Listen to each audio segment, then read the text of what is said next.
नमस्कार, आदाब। Crime petrol सतर्क के आज के एपिसोड में मैं अनूप सोनी आप सबका स्वागत करता हूं। वैसे तो हमारा समाज कई मामलों में काफी बुलंदियां छू रहा है, लेकिन आज भी इस समाज के ऐसे कई रूप हमारे सामने आते हैं जिससे यह पता चलता है कि यही समाज दुगनी रफ्तार से दलदल में भी घुसता जा रहा है। एक ऐसा दलदल जिससे निकलने में हमारे देश को और कितना वक्त लगेगा ये किसी को भी नहीं पता। हमारे 30 दिन 30 कहानियों की श्रृंखला में ये केस इस बात का सबूत है और इस पर अपने विचार रखेंगे जाने माने पत्रकार और हमारे आज के मेहमान साहिल जोशी। नमस्कार, मैं हूं साहिल जोशी। क्राइम पेट्रोल सतर्क में मैं एक बार फिर लेकर आया हूं एक ऐसा अनदेखा अनसुना केस जो मुझे लगता है कि आपको देखना बेहद जरूरी है। न्याय जिसे पाना हम सबका हक है। क्या हो अगर ऐसे मौके पर यह हक ही आपसे छीन लिया जाए। आज जो कहानी मैं आपके सामने लेकर आया हूं उस कहानी ने न्याय के हक की ऐसी ही लड़ाई देखी है और मैं दावे के साथ कह सकता हूं कि इस कहानी में ऐसे घुमावदार मोड़ आएंगे जो आप सबको स्तब्ध कर देंगे।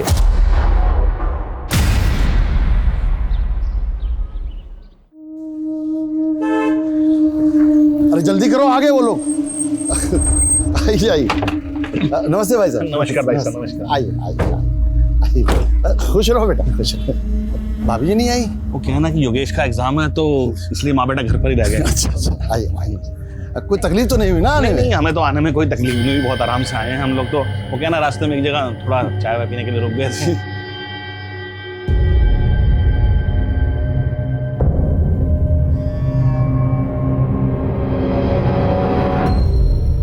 भाई साहब, अब तो रत्नेश को दिल्ली में सरकारी आवास भी मिल गया है। बस हम चाहते हैं कि इसकी जल्द से जल्द शादी हो जाए। वैसे इसमें नहीं, 32 साल का होने वाला है। भाई साहब, अगर आप शादी नहीं करेंगे तो फिर हम कब करेंगे? सही सोचा आपने। कुछ लेन देन की बात करनी है तो कर लेते हैं। अरे भाई साहब, रत्नेश के लिए हमें आपकी बेटियां नीलम बहुत अच्छी लगी। बस 6-7 दिन का हमें वक्त दीजिए। बस हम भी अच्छी तरह से सोच विचार कर लें और घर जाकर इसकी माँ से बात कर लें, फिर बताते हैं आपको।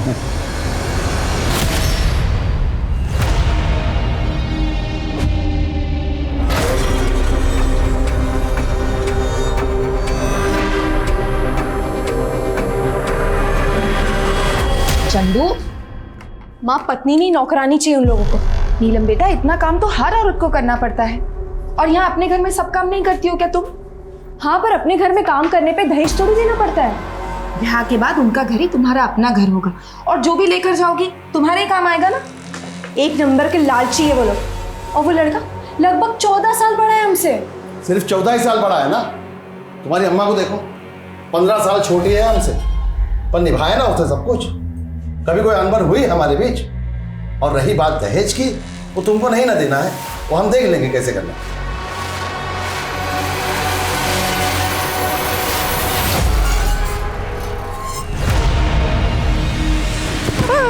तुमने हमारी जिंदगी के साथ जो खेल खेला है बिल्कुल भी अच्छा नहीं किया। तुम्हें मार के टांग देंगे कहीं पे हम। तुम और के टांग दो ना, क्योंकि इस जन्म में तो हम तुम्हारे नहीं हो पाएंगे। यार नीलम, तुम हमारे साथ कहीं भाग क्यों नहीं चलती हो? हम ऐसा नहीं कर सकते। तो अच्छा यही होगा कि तुम हमें भूल जाओ। भूल जाए? तुम हमें भूल चुकी हो? अब तो तुम्हारा हमसे मन भी उड़ गया होगा। तुम्हें मन से लगाया है कब तक? और अगर तुम्हें ये खेल लग रहा है तो खेल ही सही, क्योंकि हम अपने पापा के खिलाफ नहीं जा सकते। चलो, नीलम की शादी का आधा खरीदारी तो हो गया, 2-3 दिन में बाकी भी हो जाएगा। तुम ही परेशान हो रही थी, हम तो पहले से ही कह रहे थे सब हो जाएगा समय। चंदू, जरा मदद कर, ये मिठाइयाँ फ्रिज में रख दे और कल उनके आने से पहले सब खत्म मत कर देना। अरे नीलम, एक कप चाय बना दे बेटा। दीदी तो घर पे नहीं है।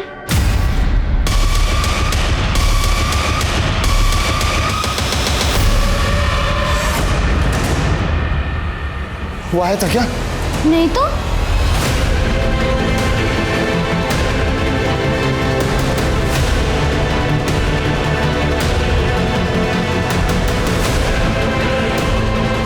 कितने बजे गई थी दीदी? आपके जाने के थोड़ी देर बाद, शायद आधे घंटे बाद।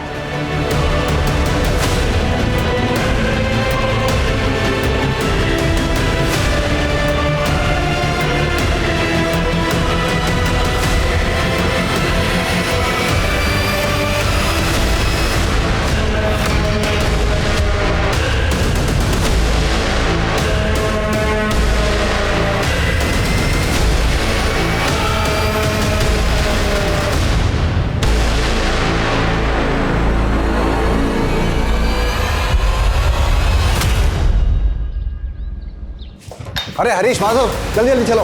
पीआई साहब को फोन करो और थाने बुलाओ। जी सर।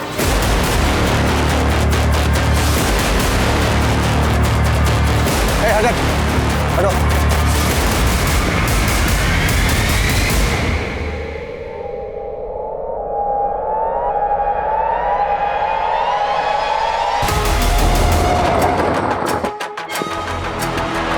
आइए सर, ये देखिए सर। सर देखने से तो लगता है ये सुसाइड का केस है। बॉडी उतरवाओ।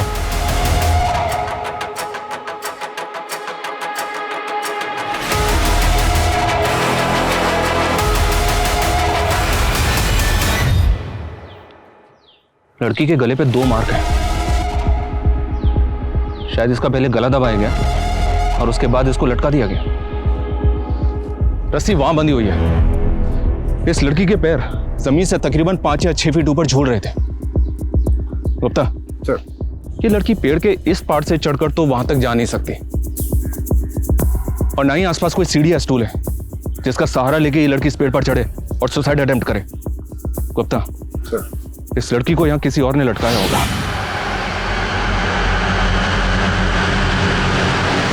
सबसे चौंकाने वाली बात तो यह है कि इस जगह से हमारा पुलिस स्टेशन महज 100-150 मीटर दूर है। सर इस लड़की का नाम नीलम पासवान है। भीड़ में कुछ लोग इस लड़की को पहचानते हैं। यहाँ से 2-3 किलोमीटर दूर ही इसका घर है। सर कुछ लोगों ने इसके घर पे ऑलरेडी खबर पहुंचा दी है।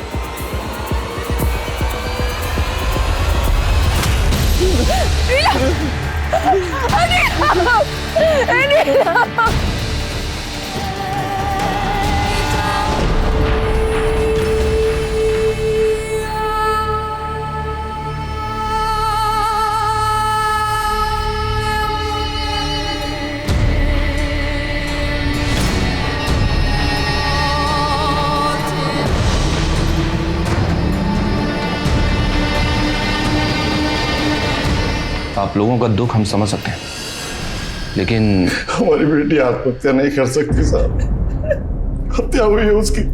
वो तो हमको भी ऐसा ही लग रहा है। और आपको किसी पे कोई शक?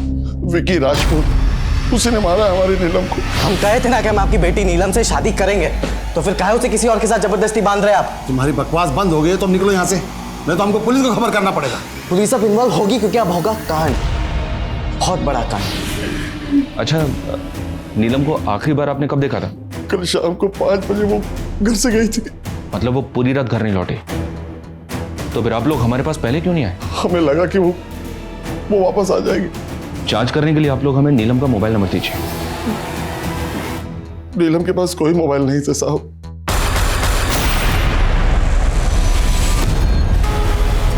विकी हमारा बेटा विकी हमारे साथ नहीं रहता है। वो आसपास के किसी दूसरे गांव में रहता है। आसपास के गांव में किसके साथ रहता है, कहाँ रहता है, ये तो पता होगा ना?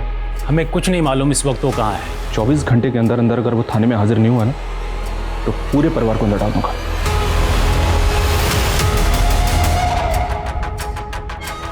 तो वो तो ठीक है, लेकिन ये वीरेंद्र मुझे कुछ जरूरत से ज्यादा ही चालाक लग रहा है। इसके बारे में पता करना पड़ेगा। बातुर सर, उस एड्रेस के बारे में कुछ अपडेट? हाँ सर, विक्की के बाप ने हमें जो एड्रेस दिया था, विक्की उस एड्रेस पे नहीं रहता सर।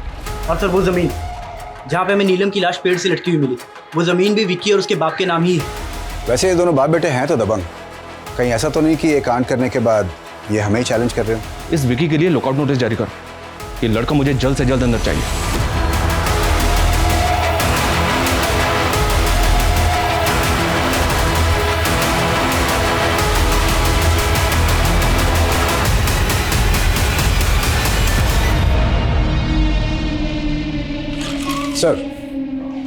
सर नीलम की पोस्टमार्टम रिपोर्ट, और आपका अंदाजा बिल्कुल सही निकला सर। उसकी बॉडी को पेड़ पे लटकाने से पहले ही उसकी हत्या हो चुकी थी। लड़की के गले को किसी रस्सी से कस के दबाया होगा, इसलिए गले पे ओ मार्क बना हुआ है। उसके बाद लटकाया होगा, इसलिए उसके गले पे ये वी मार्क बना हुआ है। सर रिपोर्ट के हिसाब से लड़की की हत्या 2 दिन पहले रात 8 और 10 बजे के बीच में हुई। लेकिन नीलम के फादर ने बताया था कि वो 2 दिन पहले उसी शाम को 5 बजे घर से निकली थी। अच्छा गुप्ता, लड़की की बॉडी पे रेप या मोलेस्टेशन के कुछ हैं? नहीं सर, डॉक्टर के अनुसार ये क्लियर केस ऑफ मर्डर है। एक काम करो, नीलम की बॉडी को परिवार वालों को सौंप दो।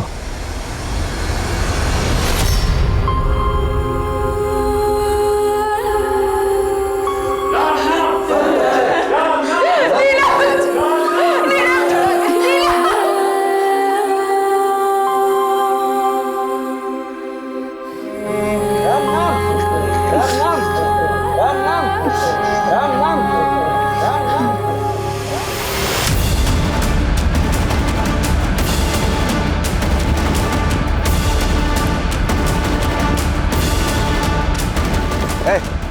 चल उठ।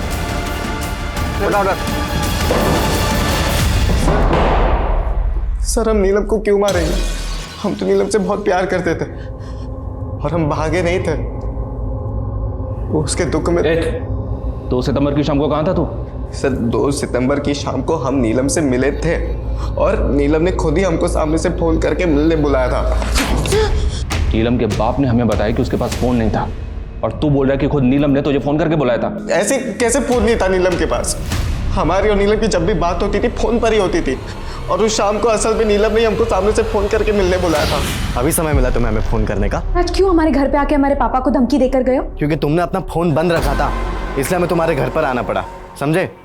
और अभी हमारे पास आ रहे हो या हम दोबारा आए तुम्हारे घर पे तुम्हें लेने के लिए? नहीं, देखो हम आ रहे हैं, लेकिन आज आखिरी बार तुम हमसे मिल रहे हो। सर हम तो उसको अपना बनाना चाहते थे, लेकिन नीलम ने सब कुछ खत्म कर दिया था हमारे साथ और फिर वो चली गई। नीलम के वहां से जाने के बाद वो कहाँ गई, किससे मिली, क्या हुआ क्या नहीं हुआ, हमें सच्ची कुछ नहीं पता। मतलब तू सच ऐसे नहीं उगलेगा? मारो उसको। विकी के फोन में ये नंबर नीलम के नाम से सेव्ड है। विकी के फोन में ये नंबर नीलम के नाम से सेव है, पर हो सकता है ये नंबर किसी और का हो। पता करो ये नंबर किसके नाम पे रजिस्टर्ड है। सर। हेलो, हम नीलम के हत्यारे बोल रहे हैं। नीलम के हत्यारे? कौन बोल रहा है? हमारा परिचय जानने का कोशिश भी मत कीजिएगा, बस इतना समझ लीजिए कि हमको पकड़ना इतना आसान नहीं होगा। हेलो सर, कौन था फोन पे? पता नहीं, बोल रहा था कि वो नीलम का हत्यारा है और हम उसे कभी नहीं पकड़ पाएंगे। पर सर जब विकी राजपूत हमारे पास है तो फिर ये फोन पे कौन होगा जो अपने आप को नीलम का हत्यारा बता रहा है? ये कोई बहुत बड़ा गेम हो सकता है गुप्ता। तुम एक काम करो, जल्दी से पता करो ये नंबर किसके नंबर है। सर।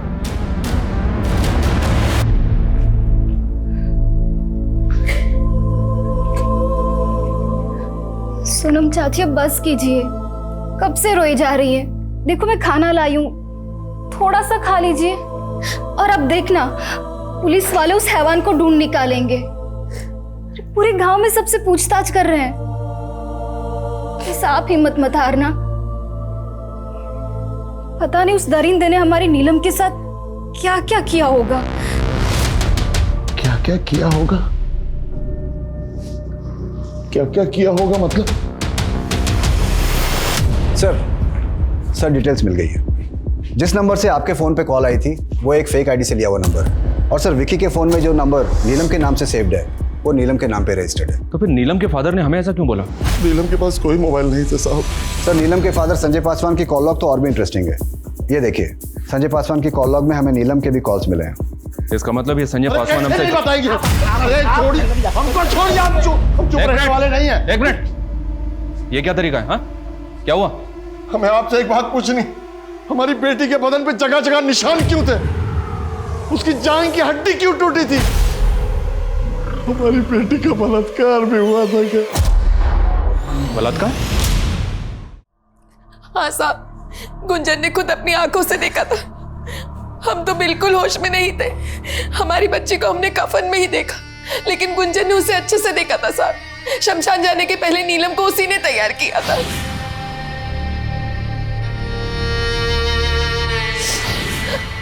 हमारी बच्ची के साथ क्या बलात्कार भी हुआ था साहब? हमने नीलम का पोस्टमार्टम करवाया था और उसकी रिपोर्ट भी गलत है। गुंजन ने सब कुछ अपनी आंखों से देखा। क्या गुंजन लगा रहा आप लोगों ने? हा? कौन है ये गुंजन? सर ये गुंजन। क्या तुम्हारा ये मानना है कि नीलम के साथ बलात्कार हुआ था? साहब हम ऐसा कब बोले? हाँ नीलम के शरीर पर कुछ चोट के निशान थे, लेकिन हमें नहीं पता कि उसका बलात्कार हुआ था या नहीं।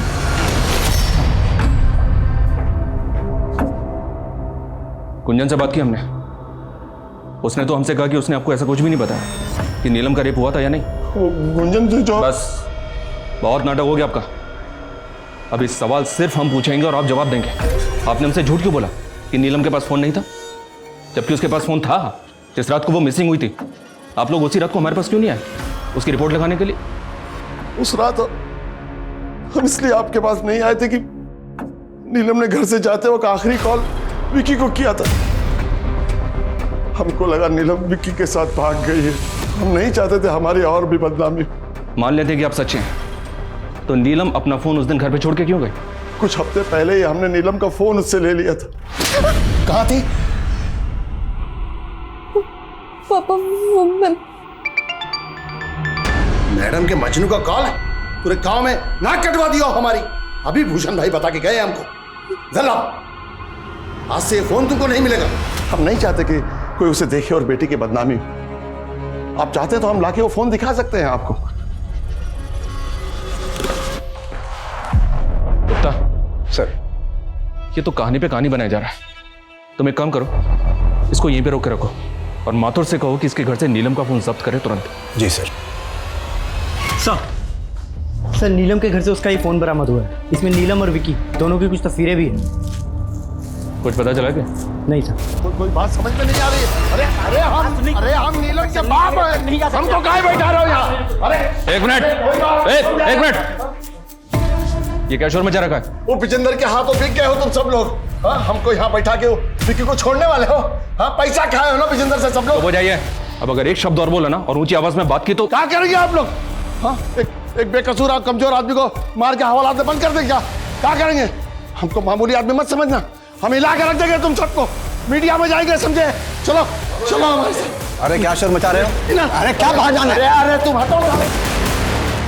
पुलिस पे हाथ होता है। अरे हमारी बात सुना लो अंदर। अरे तुम लोग हमको काहे ऐसे कर रहे हो? सुना हमारी बात। हम मानते हैं इन्होंने बदतमीजी की। उनकी तरफ से हम आपसे हाथ जोड़कर माफी मांगते हैं साहब। देखिए, अगर आपको सच जानना है ना तो हमें अपने तरीके से काम करने दीजिए। आपके पति आपके लिए जो भी हो, लेकिन हमारे लिए वो भी प्राइम सस्पेक्ट है।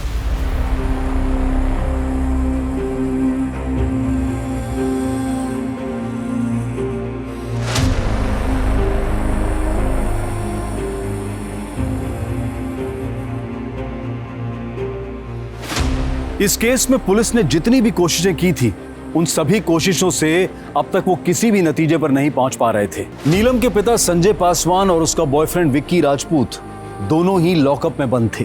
गांव में होने वाली एक बड़ी राजनीतिक रैली की वजह से इस केस की इन्वेस्टिगेशन पर एक पूर्ण विराम सा लग गया था। वहीं दूसरी तरफ नीलम की मां सोनम पासवान हार मानने वालों में से नहीं थी। उनकी हिम्मत जरूर टूटी थी, लेकिन उनके हौसले अब भी बुलंद थे। अरे यार, इतनी जल्दी इस गांव में आ गए। 3 दिन बाद रैली है। अभी से इस गांव में क्या करेंगे हम लोग?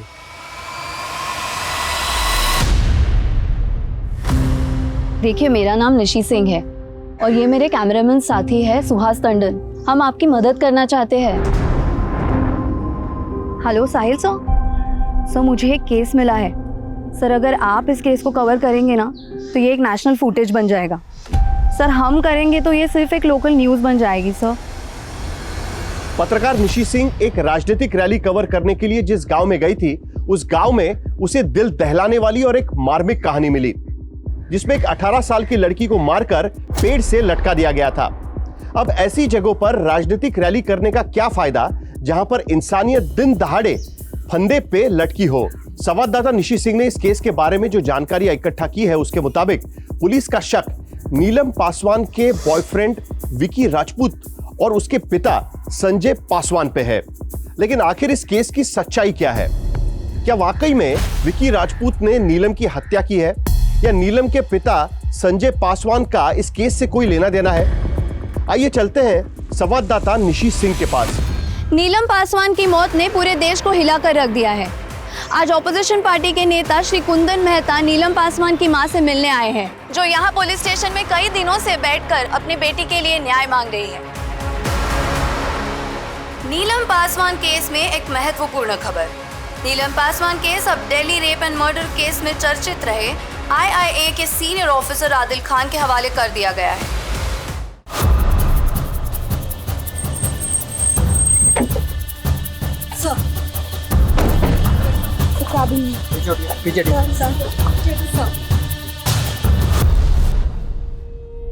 सोनम जी, मेरा नाम आदिल है, Adil Khan.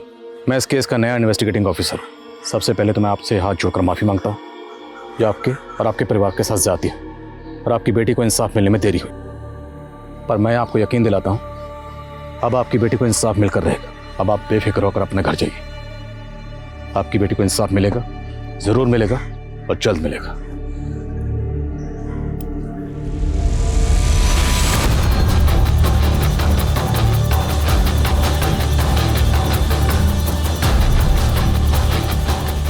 Cause of death strangulation.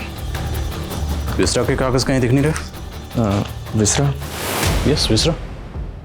मौत अगर सस्पिशियस सर्कमस्टांसेस में हो तो विसरा तो करवाना पड़ता है। और यहाँ तो विक्टिम महज 18 साल की थी। आई एम श्योर आपने करवाया होगा। नो सर, एक्चुअली हमने सिर्फ ऑटोप्सी कराई थी। और vaginal swabs, hair stand, simple clay, blood stand clay? ये केस सिंपल मर्डर का था, इसलिए हम लोगों ने ये सब ज़रूरी नहीं समझा। सिंपल मर्डर केस तो अभी तक सॉल्व क्यों नहीं हुआ? और विक्टिम की माँ आपके थाने के बाहर हड़ताल पर बैठी है विक्टिम की तस्वीर लेके, इसे इंसाफ दिलवाने के लिए। इंसाफ क्यों नहीं मिला? Next time think before you speak. Extremely sorry sir, लेकिन आपको जो भी मदद चाहिए हम करेंगे। फिलहाल तो हमें विक्टिम के कपड़े चाहिए जो मौत के वक्त उसके बदन पर थे। Sure sir.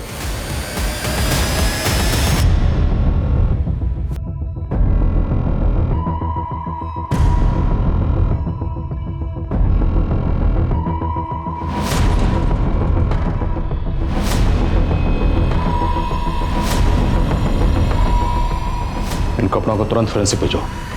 लड़की के साथ मोलेस्टेशन या रेप हुआ था या नहीं, सबसे पहले मुझे यही जानना। सर, विक्टिम की बॉडी को आपने इतनी जल्दी रिलीज क्यों किया? दरअसल सर, नीलम का जो लवर है विक्की, उसका फादर मीडिया में आके कुछ स्टेटमेंट दे रहा है। देखिए, गुस्से में आके हमसे कुछ गलत हो गया है। जो हुआ वो नहीं होना चाहिए था, इसलिए हम आईआईए को सब कुछ सच सच बता देना चाहते हैं। कैसा सच? अगर आप आईआईए को क्या बताने वाले हैं? देखिए, इस लड़की नीलम की हत्या के हम असल राजदार हैं। बाकी तो जांच का विषय है। इस समय हम आपको बस इतना ही बता पाएंगे। कहिए, क्या राज जानते हैं? हमने ही मरवाया है नीलम पासवान को। अपने बेटे को बचाने के लिए उसका इल्जाम अपने सर पर ले रहे हैं? हम किसी को नहीं बचा रहे सर। हम नहीं मरवाया उस लड़की को। उस लड़की के कारण हमारा बेटा हमारे हाथ से निकला जा रहा था और हमने इंस्पेक्टर अखिलेश श्रीवास्तव को फोन करके चुनौती दी थी। दरोगा जी, हम नीलम के हत्यारे बोल रहे हैं। प्लान तो अच्छा था, लेकिन महज आपके कह देने से या एक फ़ोन कॉल से कुछ बदलने वाला नहीं है। आपका बेटा नहीं बचेगा। जाने दो इन्हें, ये हमारा वक्त बर्बाद करने आया है। 4 लोगों से बलात्कार करवाए थे हम नीलम पासवान का। इस गजेंद्र राजपूत की बातों पर मुझे रत्ती भर यकीन नहीं हो रहा। हो ना हो, ये अपने बेटे को बचाने के लिए सारा इल्ज़ाम अपने सर पर ले रहा है। तभी पुलिस ने जब इसके बेटे को अरेस्ट किया, इसने पुलिस को फ़ोन करके चैलेंज किया। और एक बात, ये सब कुछ हमारे आने के बाद ही क्यों कबूल कर रहा है? अब इतना बेवकूफ़ तो होगा नहीं कि किसी को मारेगा और उसकी लाश को अपनी ज़मीन में टांगेगा। ये केस जितना सीधा लग रहा था उतना सीधा है नहीं।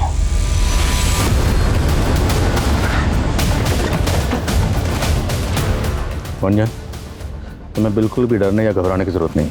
जो तुमने देखा था बिल्कुल साफ साफ कहो, खुल के बोलो। नीलम की कौन सी जांघ की हड्डी टूटी थी? सब बाएं जांघ की। अब आप चुप क्यों? आपको तो पता होगा ना। बाएं जांघ की हड्डी, नीलम की बाएं जांघ की हड्डी तोड़वाई थी हमने।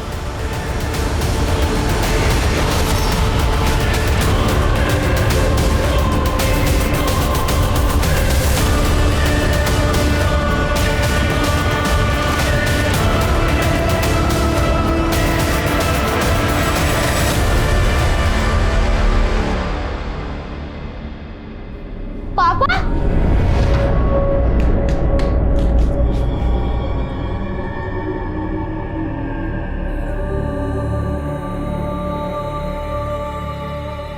कैसे आप? भाई साहब, अब आपके यहाँ पर कोई 5 साल से कम उम्र का बच्चा है पोलियो ड्रॉप्स देने? नहीं।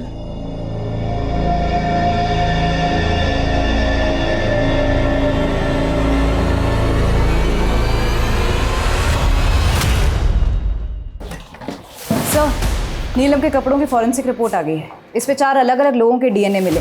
इससे साबित होता है कि 4 लोगों ने नीलम का बलात्कार किया था। 4 लोग? मतलब विजेंद्र सही कह रहा था। 4 लोगों से बलात्कार करवाए थे हम नीलम पासवान का। नीलम की पोस्टमार्टम रिपोर्ट किस डॉक्टर ने बनाई थी? सर, लड़की का कत्ल हुआ था। तो लड़की अपने पूरे होशो-हवास में थी, लड़की का गला दबाकर उसे मारा गया और लड़की ने सेल्फ डिफेंस में कोई फाइट बैक नहीं की, right? Yes sir. And I am sure आपने विक्टिम के ब्लड सैंपल तो लिए होंगे? या मैंने लिए थे। उसमें किसी तरह के इंटॉक्सिकेंट के ट्रेसेस? नो, ब्लड टेस्ट में तो सर ऐसा कुछ भी नहीं निकला था, कोई ऐसा नशीला सब्सटेंस नहीं निकला था। अब मुझे एक बात समझाइए, अगर किसी शख्स का गला दबाकर उसे मारने की कोशिश की जाए और वो शख्स अपने पूरे होशो हवास में हो, तो क्या वो सेल्फ डिफेंस के लिए हाथ पैर नहीं मारेगा, कुछ भी नहीं करेगा? और आपने अपनी पोस्टमार्टम रिपोर्ट में रेप को रूल आउट किया, जबकि फॉरेंसिक रिपोर्ट ने कंफर्म किया है कि विक्टिम के साथ 4 लोगों ने रेप किया था और आपकी रिपोर्ट में ऐसा कुछ नहीं। क्यों? क्योंकि आपने अपना ज़मीर बेच दिया।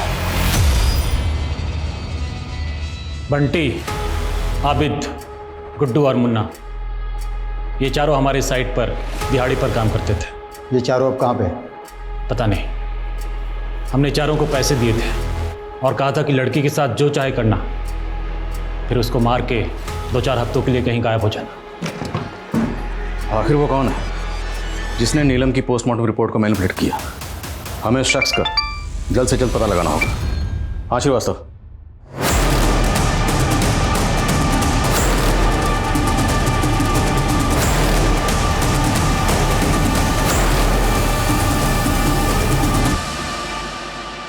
सर, गुंजन का पति शहर से बाहर गया हुआ था।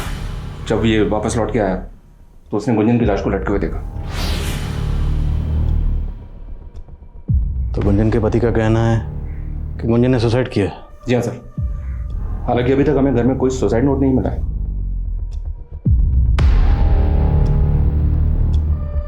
सबसे पहले गुंजन ने कहा था कि नीलम का रेप हुआ है और अब गुंजन ने सुसाइड कर लिया। गुंजन सुसाइड क्यों करेगी? सर, हो सकता है विजेंदर ने जिन 4 लड़कों को पैसे देकर नीलम का रेप करवाया था, वो विजेंदर के सरेंडर करने से बौखला गए हों और ये कांड उन्होंने किया। अगर ऐसा है तो हमें जल्द से जल्द उन 4 लड़कों को ढूंढना होगा, पता लगा वो कहाँ, और विजेंदर और उसके बेटे विकी दोनों को डीएनए को फॉरेंसिक भेजो, रेपिस्ट के डीएनए से मैच करने के लिए कहो। सर,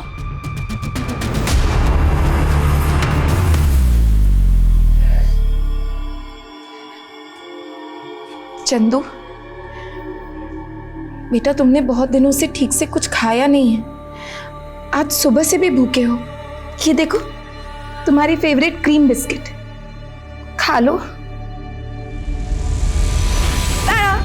तेरी फेवरेट क्रीम बिस्किट माँ के आने से पहले जल्दी से फिनिश कर ले। थैंक यू दीदी। वैसे मेरे पास एक और बिस्किट है।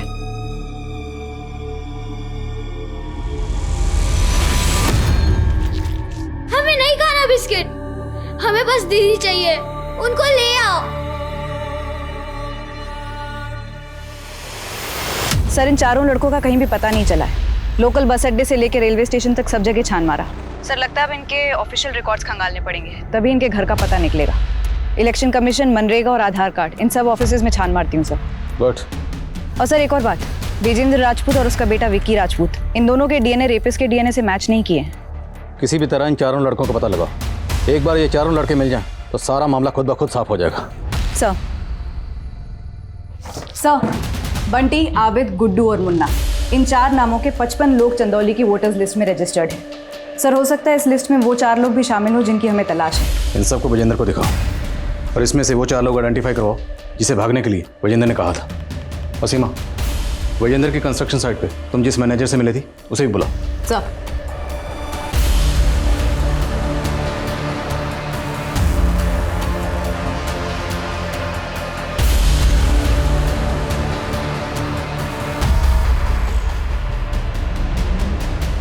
सर, विजेंद्र ने इन 4 मजदूरों को आइडेंटिफाई किया जिनको उसने भगाया था।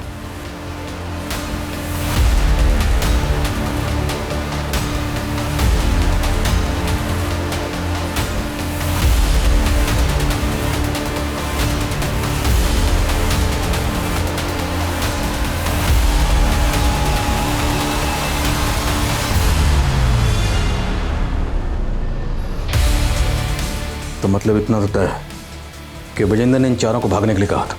ये जहां कहीं भी हैं हाजिर करो। सर,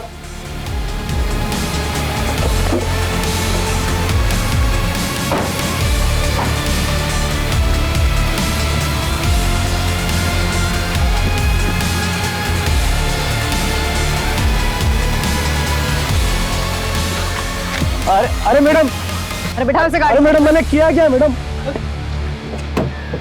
सर बंटी, मुन्ना और गुड्डू ये तीनों तो घर पर आए नहीं है, शायद अभी भी अंडरग्राउंड है, लेकिन आबिद मिल गया है। इस आबिद का डीएनए तुरंत फोरेंसिक में भिजवाओ। साहब हमने किसी का बलात्कार नहीं किया साहब, हमें तो ये भी पता नहीं था कि आप लोग हमें ढूंढ रहे हैं। तो फिर भागे क्यों थे? विजेंद्र साहब ने हमें 50-50 हजार रुपए दिए थे, बोले थे कि कुछ दिन के लिए अंडरग्राउंड रहना है। एक बार डीएनए रिपोर्ट आने दो, फिर पता चल जाएगा कि तुम चारों ने नीलम का पहले रेप किया और फिर उसे पेट पर लटकाया। उसके बाद तुम चारों को फांसी के तख्ते पर मैं लटकाऊंगा। सच बोल रहा हूँ साहब। सर डीएनए रिपोर्ट आ गई है, आबिद सच बोल रहा है, उसने नीलम का रेप नहीं किया। तो फिर कौन? और अगर विजेंद्र इस कांड के पीछे नहीं है तो उसे ये कैसे पता कि नीलम का रेप? 4 लोगों से बलात्कार करवाए थे हम नीलम पासवान का।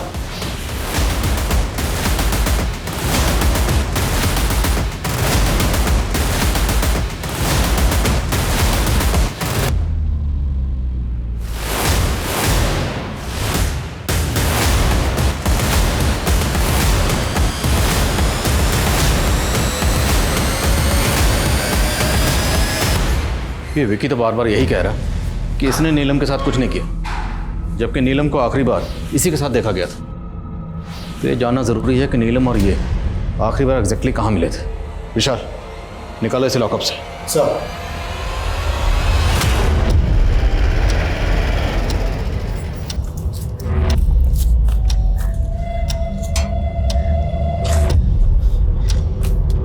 सर मैं और नीलम आखिरी बार यहीं पर मिले थे। उसके बाद नीलम इस गेट से होते हुए अपने घर की तरफ चली गई थी। तो 2 सितंबर की शाम को नीलम को आखिरी बार यहाँ देखा गया और जहाँ पर नीलम की लाश टंगी हुई मिली वो जगह यहाँ से तकरीबन 3 किलोमीटर दूर है। तो इस दौरान कहीं ना कहीं किसी ना किसी ने कुछ तो देखा होगा। आसपास अच्छे से पूछताछ करो। सर, नीलम के केस में लोकल पुलिस 30 से भी ज्यादा दिनों तक किसी भी नतीजे पर नहीं पहुंच पाई थी और अब इस केस में आईआईए की एंट्री को भी 2 हफ्ते से भी ज्यादा का समय बीत चुका है। लोकल पुलिस और आईआईए द्वारा इस केस के तमाम एंगल्स को टटोला जा चुका था, लेकिन आखिर नीलम की मौत का राज क्या था? इन तमाम सवालों के बीच एक सवाल पूरे देश के जहन में चल रहा है कि क्या नीलम को कभी इंसाफ मिल पाएगा या उन तमाम केसेस की तरह नीलम का केस भी हफ्ते, सालों, महीनों तक चलता रहेगा? क्या आईआईए किसी नतीजे पर इस केस में पहुंच पाएगी? दीदी, ये दोनों प्रेगनेंसी की गोलियां हैं, सुबह और रात को।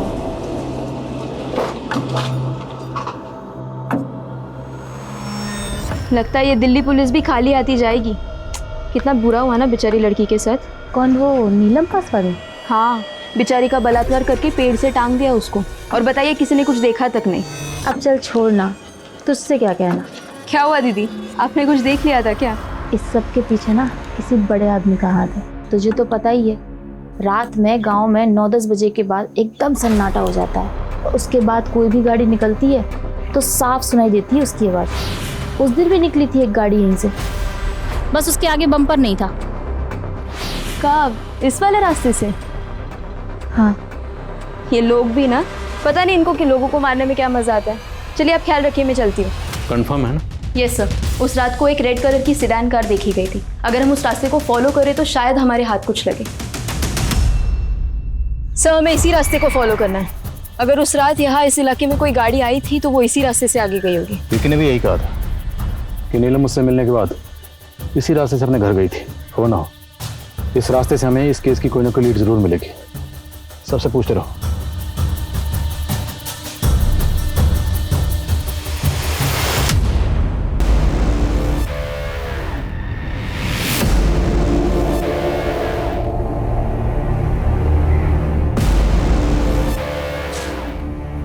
जी साहब।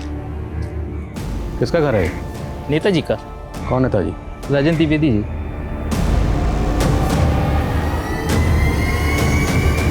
और ये गाड़ी, ये भी उनकी है? जी साहब। 2 सितंबर को तो साहब यहाँ आए ही नहीं थे। कुछ आइडिया कहाँ गए थे?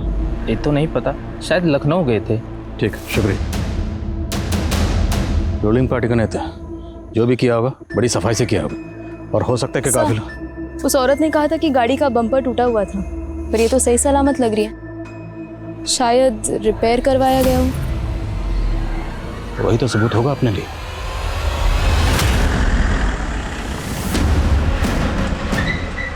अरे साहब सुनिए। कौन है आप? पब्लिक सर्वेंट राजेंद्र द्विवेदी जी, आपकी कार का एक्सीडेंट हुआ, जल्दी से इंश्योरेंस क्लेम करके उसे रिपेयर के लिए भेजना। So being a public servant हमारा फर्ज बनता है कि आपकी खिदमत करें, और आपकी खिदमत में ये कोर्ट के ऑर्डर। सर कार का तो इंश्योरेंस क्लेम हम पहले ही कर चुके थे, फिर आप नेताजी को कहाँ ले जा रहे हैं? चलें? कहाँ चले हैं? ऐसे नहीं चले हैं। सेकंड रुकिए, क्यों रुकिए भाई? नहीं रुकिए, हम जान दे रहे हैं, ऐसे नहीं जाने देंगे। कुछ नहीं रुकिए, देखिए आप लोग ठीक नहीं कर रहे, रुकिए।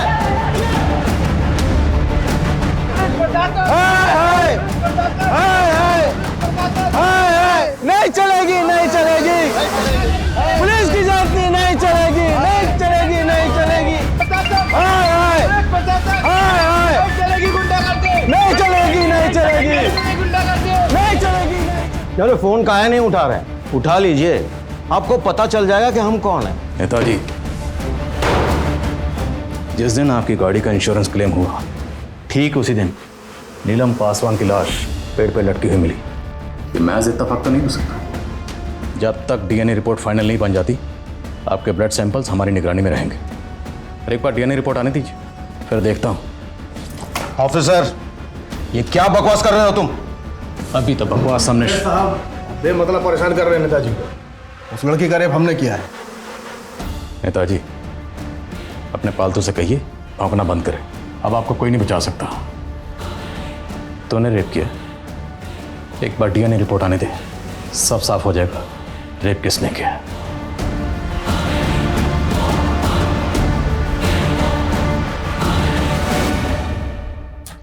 Sir, local leader Rajendra Dwivedi का डीएनए तो रेपिस्ट के डीएनए से मैच नहीं हुआ, लेकिन उसके गनर भरत का डीएनए मैच हो गया है। भारत का? तो मतलब नीलम के साथ जिन 4 लोगों ने रेप किया, उनमें से एक रेपिस्ट ये भारत है। बाकी 3 रेपिस्ट कौन है? साहब उस रोज मेरी छुट्टी थी, तो मैं सुबह से बैठ के पी रहा था। फिर सोचा कि मैं शाम को फार्म हाउस चला जाऊंगा। साहब मैं अक्सर जाया करता था वहाँ पार्टी करने। साहब मैं वो नशे की हालत में निकल गया। मैं गाड़ी चला रहा था मैं, और अचानक वो लड़की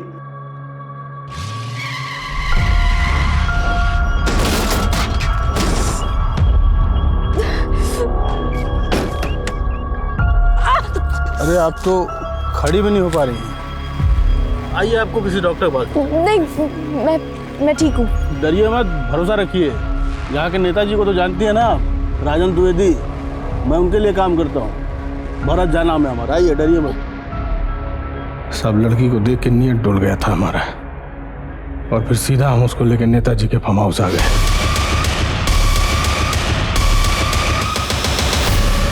हमें पता है तूने किस किस को बुलाया था।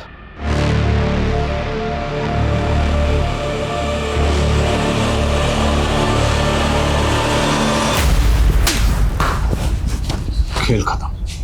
सर वो भरत मेरा बहुत पुराना दोस्त है। उसने उस दिन हमें फार्म हाउस पे बुलाया।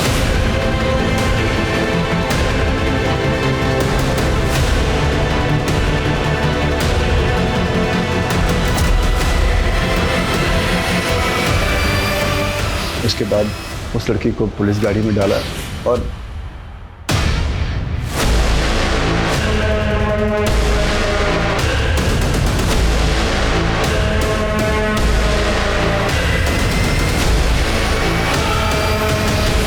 सर हमें नहीं पता था कि वो ज़मीन जिस पे वो लाश लटकाई थी वो किसकी है, लेकिन जब हमें पता चला कि वो किसी विकी राजपूत की है और वो नीलम का दोस्त निकला, तो हमने इसका फ़ायदा उठाया और इसी तरीके से नीलम के बाप को भी हमने फंसाने की कोशिश की। हमने सोचा कि इस मर्डर केस में किसी एक बकरे को हलाल करके ये केस हमेशा के लिए क्लोज कर दे, लेकिन उस लड़की की माँ की वजह से ये केस लोकल लीडर और मीडिया में उछल गया।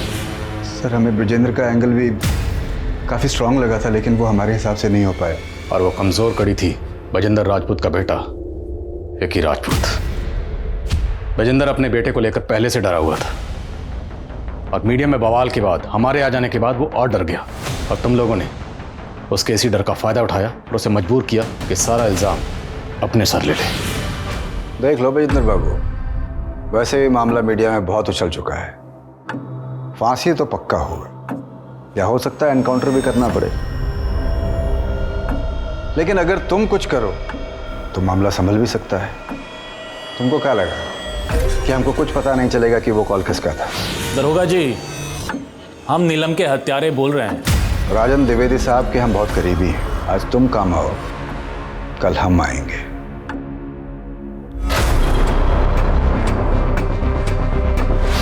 और गुंजन के साथ क्या किया? सर बताता हूँ। सर ज्यादा क्रांतिकारी बनने का बहुत सवार है तेरे पे। 2-4 केस लगाऊंगा ना तो जिंदगी भर जेल में सड़ती रहेगी।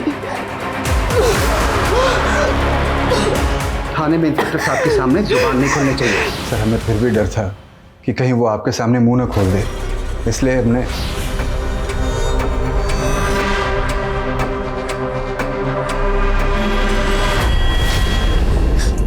सब आपने बुलाया। ये आईए वाले तेरे पास भी आएंगे और अगर गलती से भी तेरा मुंह खोला ना तो हम तुझे निपटा देंगे और यहाँ किसी को ना भनक तक नहीं लगेगी। सर इतना डराने धमकाने के बाद भी जब आप लोग उससे मिले तो उसने आपको सच सच बता दिया कि नीलम के बाएं जांघ की हड्डी टूट गई थी। सर हम लोग डर गए थे, इसलिए उस रात उसके घर गए।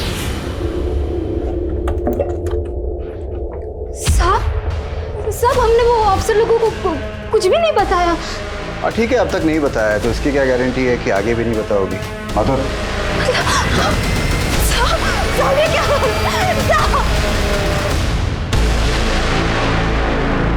तो अपना मुंह बंद रखना, वरना ये वीडियो ये वायरल कर देंगे। और फिर सर हमें अगली खबर मिली कि गुंजन ने सुसाइड कर लिया है। तो ये था वो सिंपल मर्डर केस जिसकी तहकीकात को तुम तीनों शुरू से भटकाने में लगे हुए थे। तुम जैसे करीबियों से धोखा मिले तो कोई भी ऑफिसर मात खा सकता है, और यही हुआ इंस्पेक्टर श्रीवास्तव के साथ। तुम जैसे चंद पुलिस वालों की वजह से पूरा डिपार्टमेंट बदनाम है। विशाल, इनकी जरा स्पेशल धुलाई करो।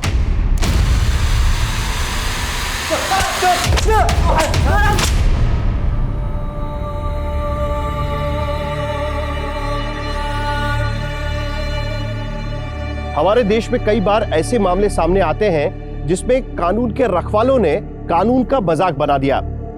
यह हादसे हमें यह सोचने पर भी मजबूर कर देते हैं कि अगर आम आदमी के लिए बनाई गई व्यवस्था ही आम आदमी के खिलाफ हो जाए तो वो कौन सा दरवाजा खटखटाए? सत्ता, लोकतंत्र, कानून या कानून के रखवाले, इनमें से कोई भी अगर आम या बेकसूर व्यक्ति के खिलाफ इस्तेमाल होता है तो समझ जाइएगा कि हमारे देश की जड़ों में दीमक लग चुका है।